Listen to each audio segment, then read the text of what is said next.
Last 9. The Radio Wammo Breakfast Suckling on the teat of tech. with Paul Brislen. Let's talk high technology with Paul Brislen joining us in Wellington today. Morning, Paul. Cool. That's quite all right. Good morning. Good morning. It's quite all right indeed. A safe flight to Wellington this morning, was it? It was. It was smooth, crisp, clear. There's no wind. I'm a little concerned. There's no wind. Yeah, no wind. Where's the wind gone? At least it's not roaming from Auckland to Wellington.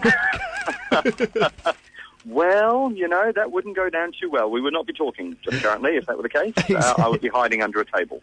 Exactly. Assume the brace position. I'm trying to edge us in. I'm trying to seg us in to talking about termination rates. Yesterday it was announced the Commerce Commission. Good luck with that. Yeah, the Commerce Commission has reduced. Has told all the telcos. You need to drop your termination rates, and therefore, and you also need to pass the savings on to customers. Just about. They've said you will drop your termination rates, and we'd really like it if you pass it on to the customers. To which the telcos say, not to worry there, Commerce Commission, we already have. Ha, ha, ha. To which I say, no, that's not acceptable. So termination rates, these are the rates that the telcos charge each other to connect a call. Terminating can be a bit of a strange term. It does not mean that they will come around and switch your phone off. Yeah. It means connecting a call to another network. Right. And they're dropping the rates for mobile calls to a mobile phone from 15 cents per minute down to roughly 7 cents a minute, and then down to just under 4 cents a minute by this time next year. Okay. So it's like a 60 or 70% drop. It's a massive chunk of cash. In fact, they've even projected it out to 2014. That's right. It goes down slightly lower again, but the initial two-stage drop over the next year is really quite fierce. Yeah. And text messaging is even more exciting. They go from, if that's the right word, they go from 9 cents per text down to 0.06 cents per text. Just enough of a charge that you hopefully won't get text message spam taking off in New Zealand, but low enough that we can now be a bit more creative and do things with it. Okay, so Yes, they pass it on. Well, yesterday Vodafone released a whining, whinging, snivelling little press release saying, "Oh, it's unfair. We want to charge these rates." So they don't like it. No, they don't like it at all, because what happens, in effect, if you understand termination rates, the way they generally work in practice, mobile to mobile rates, it's a bit of a wash. So Telecom pays Vodafone, Vodafone pays Telecom, they all pay each other, and it basically balances out. It's just moving cash around the industry. Yeah. What's happened overseas is that it's the fixed players who get the most benefit, because they are suddenly given a huge reduction in their costs, which they may or may not pass on to the customers. So Vodafone's biggest fear will be that Telecom does what Telstra did in Australia, not pass the savings on, develop a massive war chest of cash. In Australia, they reckon it was about $900 million, which they then use to build a super fast cell phone network and destroy all the competition. Right. So basically, you've moved all of the value from all of the cash from Vodafone to Telecom, and then Telecom crushes Vodafone like a bug. And we say, well, why isn't it more competitive? And everybody scratches their heads, but by then the business is destroyed. Yeah. So that's their big fear. So the whining is there for a reason. But what we're saying is you should move the money not from one telco to another, but how about, I don't know, give the money to the bloody customers so that we can actually get better rates. Well, and that customers might start using more services. Oh, my godfathers, what will happen then? Oh, that's right, you'll actually get more money. Yeah. There we are. So that's the real big problem for today, is that too many customers sit there saying, well, there's no alternative. I just have to stay with my landline provider or with my mobile provider because, they all charge the same. Oh, bloody. Well, it's not true. You go on out there and find somebody like Call Plus who's saying they're going to slash the rates of calling a mobile, or Compass Communications who are saying we'll reduce the rate by 25% today. I mean, that's phenomenal. That's a huge saving. So I think if you phone around, you'll find somebody who's got a good deal. Does this actually reduce the rate from a landline to a mobile phone as well? That's right. That's right. So mobile to mobile, it's a bit of a more convoluted process.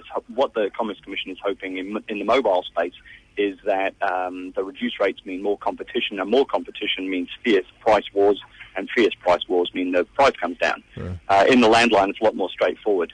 You either pocket the savings or you pass it on to the customers straight away. So we're pushing that everybody ring your telco. It's usually a free call. I don't think anybody charges anymore. Ring them up, get them on the phone, say, okay, I pay you this much a month. What are you going to do for me? And if they don't give you a good answer, have a look around and see who else is out there. There are plenty of options these days. It's funny, though. I think people's behaviours over the years have adopted to the landscape of expensive per minute prices from landlines to mobile phones. So I think a lot of people don't even use landlines to call mobile phones. They're out of practice of doing that. They are. And you've also got the further skew to all of that, which is that we've had ingrained in us for the last 30 years that local calls are free off a landline, and that if you pick up your landline, you make the call for free. So you find that odd situation where people look up a phone number on their mobile and then ring it on their landline in the mistaken belief that it doesn't cost them anything. Well, of course it does. It's costing you $50 a month up front. They just don't charge you per call. But $50 a month, that's an awful lot of local calling. That's actually quite a rip-off. And I know it's odd to say that free calling is a rip-off, but it is. $50 a month to get it is ridiculous. If you give $50 a month extra to your cell phone company, I'm sure they'd give you an awful lot more. Yeah, absolutely. It comes down to that whole thing about having broadband at home, and you have to have this damn landline that you probably don't want as well. That's right. Yeah. So just don't bother with it. There are plenty of options. There's naked DSL. You can have a cell phone combo pack from somebody. I'm sure that'll be on offer before too much longer. And away you go. But the trick is not to just sit down and say, well, they should give it to me. Go out and get it. Grab it by both hands. Well, one of the options seems to be, and I've got to say, I mean, I am a customer of theirs, 2 Degrees. They're not whining about this. They seem to welcome these changes. Oh, they do. They welcome it, but they're not passing anything on. They've already said we've already built that in.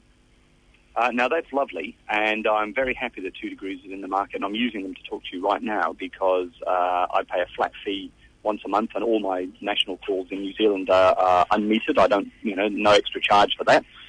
It's great, but in December they clearly said if you lower the rates, we will lower our prices, and now what they're saying is, we already factored that in, and we already lowered our prices. And I have to say, I think that's a bit silly. Yeah. I think, I'd like to see a little bit more transparency around that. Thanks. Yeah. Yeah. Fair enough. Okay, so, well... call your telco, demand a better deal. If you don't get one, ring around and see who else is out there. There are lots of offers. Compass, Call Plus, Slingshot, World Exchange, Orcon... who else is out there? Oh, there's just too many to name. Yeah. You will find a good deal from somebody, I'm sure. You're not advocating choking up customer service lines, are you? I am. I'm advocating ringing them up and saying, and be a customer. Say, well, okay, look, I give you money. I give you, some cases, hundreds of dollars a month. Let's make sure, A, I'm on the right plan, and B, what else can you do for me? I know your costs are coming down, so my costs should be coming down too. If you don't make it, squeaky wheel gets the grease. If you don't make any noise, they'll think, oh, well, that's okay, we can just pull the wool over their eyes yet again. There you go. I think that's the phrase of the day. Squeaky wheel gets the grease. Vote with your wallet. Take it with you. That's what's going to affect change around here. Vote with your wallet. We should mention Paul Brillians, of course. Paul Brillians? Is that what it is called? Paul Brillians. You're brilliant. Brilliant. I like that. Paul Brislen is the CEO of Two Hands, the Telecommunications Users Association of New Zealand. And I do like to barrack and shout on behalf of the customers because you pay my wages. And you have been doing that an awful lot this week, and I know personally I appreciate it. Oh, look, thank you for that. It's been a fun time, and it's vitally important. If you lower the rates, we might actually use the phones more. My goodness, what's the world coming to? Have a great day in Wellington, Paul. Thanks, will do. Thank you. And you can continue the conversation with Paul on Twitter as well, twitter.com/Paul Brislen, not Paul Brillians or whatever I said.